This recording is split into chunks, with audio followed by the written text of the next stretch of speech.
इस वीडियो में हम 10वें चैप्टर का एक छोटा सा टॉपिक पढ़ने जा रहे हैं। एक महत्वपूर्ण टॉपिक है बीओडी। देखिए, इसका पूरा नाम होता है बायोकेमिकल ऑक्सीजन डिमांड या जैव रसायन ऑक्सीजन मांग। तो ये जो बीओडी होती है, पानी की बायोकेमिकल ऑक्सीजन डिमांड होती है, क्या होती है?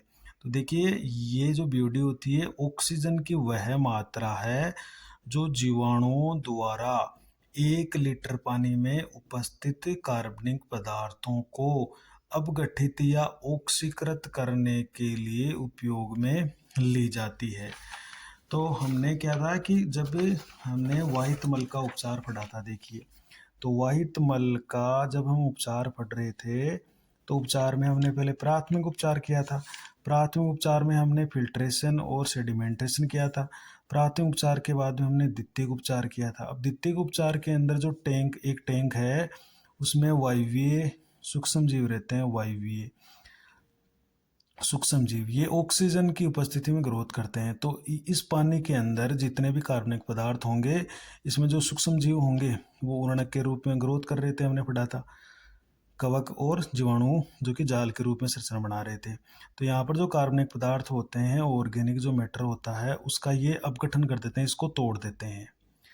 अब इस कार्बनिक पदार्थ, ये सूक्ष्म जीव, इनको इस कार्बनिक पदार्थ को तोड़ने के लिए ऑक्सीजन की आवश्यकता होती है।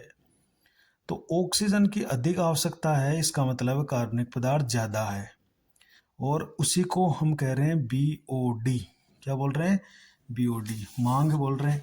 तो ऑक्सीजन की वह मात्रा जो जीवाणुओं द्वारा 1 लीटर पानी में उपस्थित कार्बनिक पदार्थ है, उनको अपघटित करने या ऑक्सीकृत करने के लिए उपयोग में ली जाती है।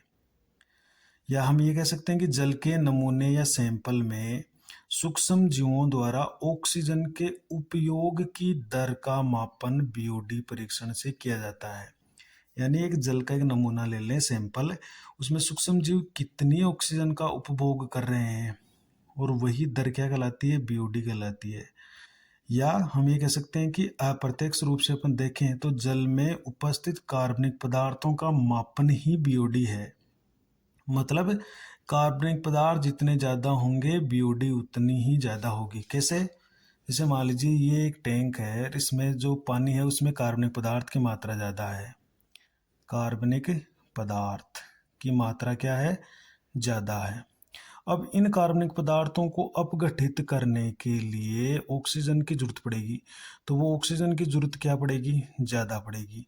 तो ऑक्सीजन की जरूरत ज़्यादा पड़ेगी, मांग ज़्यादा होगी, तो इस पानी की बीओडी क्या हो जाएगी? ज़्यादा हो जाएगी।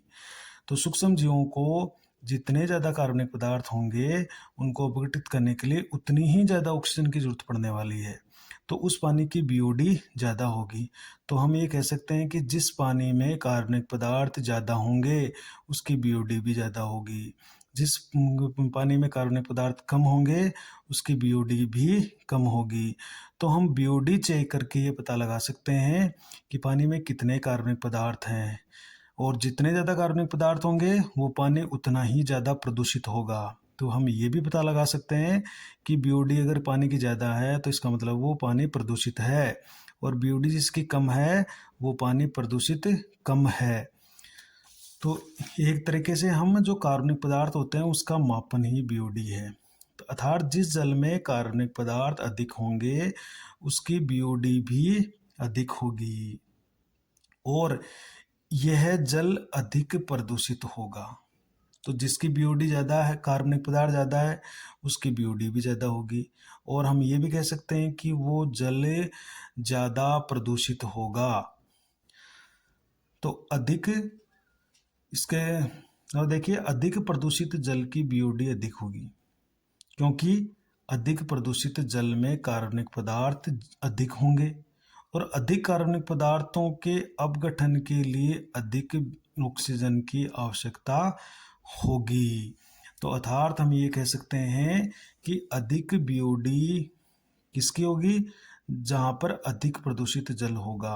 और अधिक प्रदूषित जल का मतलब है इसमें ज़्यादा कार्बनिक पदार्थ है, और बीओडी, कम बीओडी का मतलब है वो कम प्रदूषित जल है, या ये हम कह सकते हैं कि इसमें कम कार्बनिक पदार्थ उपस्थित है।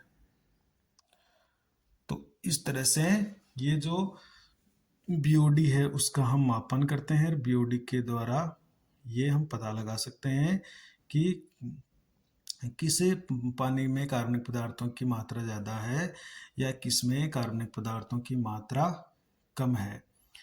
तो या इसकी परिभाषा हम ये लेते हैं कि जीवाणुओं द्वारा 1 लीटर पानी में जितने भी कार्बनिक पदार्थ होते हैं उनको अपघटित करने के लिए सूक्ष्म जीव जितनी ऑक्सीजन की मांग करते हैं या उनको आवश्यकता होती है, उपभोग करते हैं, वो बीओडी कहलाता है। तो बीओडी ज़्यादा होगी तो ज़्यादा कार्बनिक पदार्थ होंगे जल में। बीओडी ज़्यादा होने का मतलब क्या हो गया, कार्बनिक पदार्थ ज़्यादा है और यानी उसमें सूक्ष्म जीवों को उनको तोड़ने के लिए, उनको अपघटित करने के लिए ज़्यादा ऑक्सीजन की जरूरत पड़ रही है, तो वो बीओडी ज़्यादा हो जाएगी। किसी पानी में कार्बनिक पदार्थ कम है तो सूक्ष्म जीवों को उनको तोड़ने के लिए ऑक्सीजन की भी कम आवश्यकता होगी, तो उस जल की बीओडी कम हो जाएगी। तो ये यहाँ पर हम स्पष्ट रूप से ये जान सकते हैं कि जो पानी अधिक प्रदूषित होगा उसका मतलब उसमें ज़्यादा कार्बनिक पदार्थ है, उसकी बीओडी उतनी ही ज़्यादा होगी। जिसमें जो पानी कम प्रदूषित होगा उसमें उतने ही कम कार्बनिक पदार्थ होंगे और उसकी बीओडी है वो उतनी ही कम होगी। तो इस तरह से हम इसका पता लगा सकते हैं।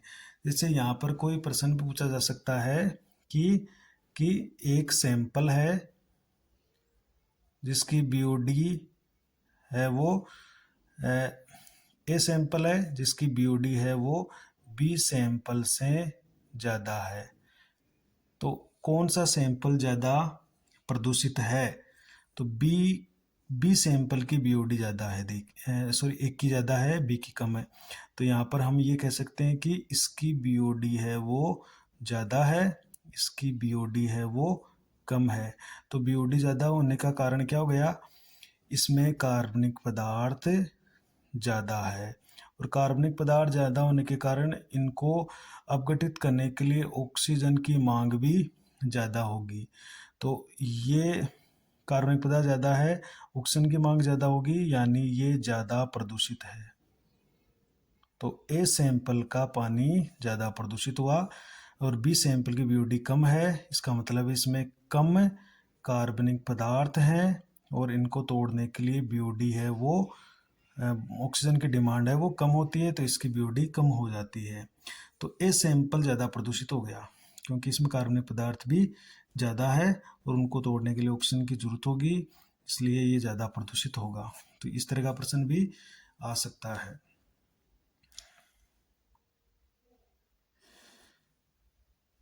या जैसे ऐसा कोई प्रश्न आ जाएगी, हमने कोई 3 सैंपल लिए हैं एक्स, वाई और जेड, इसकी जो बीओडी है, बीओडी वो 10 mg पर लीटर है, इसकी है वो 12 mg पर लीटर है और इसकी 20 mg पर लीटर है।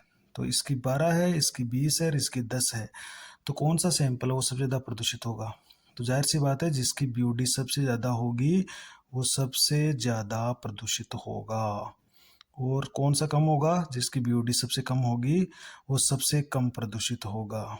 तो ये अपन सैंपल के द्वारा कहाँ से हमने पानी की जो सैंपल है वो उठाया है उस जगह पर बीओडी उसकी होगी। तो हम जो पीने वाला पानी होता है, कुएं का पानी या ट्यूबवेल का पानी, उसकी बीओडी हमेशा बिल्कुल कम आएगी क्योंकि उसमें कार्बनिक पदार्थ बहुत कम होते हैं। बाकी हम एक नाली का पानी लें तो उसकी बीओडी ज़्यादा आएगी क्योंकि उसमें कार्बनिक पदार्थों की मात्रा ज़्यादा होगी। तो इस तरह से हम बीओडी के बारे में प्रश्न को हल कर सकते हैं और इसके बारे में समझ सकते हैं। तो बीओडी को आप लिख सकते हैं। तो ये हमारी बीओडी का टॉपिक है, इसको लिख लें आप।